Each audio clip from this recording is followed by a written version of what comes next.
ভাঙ্গা জাহাজটি কিভাবে মাঝ সমুদ্রে ভেসে বেড়াচ্ছে? আসলে এটি মোটেও ভাঙ্গা জাহাজ নয়।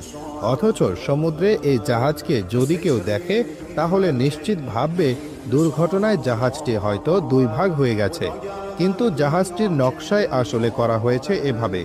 এই ধরনের নৌযানকে বলা হয় স্প্লিট হপার বার্জ।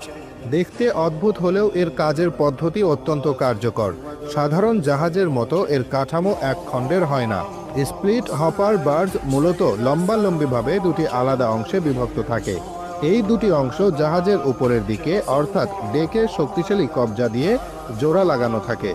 যখন জাহাজটি তার পণ্য বা কার্গো খালাস করার জন্য প্রস্তুত হয়, তখন হাইড্রোলিক সিলিন্ডারের সাহায্যে জাহাজের তলার দিক থেকে দুটি অংশকে ধীরে ধীরে আলাদা করে ফাঁকা করা হয়।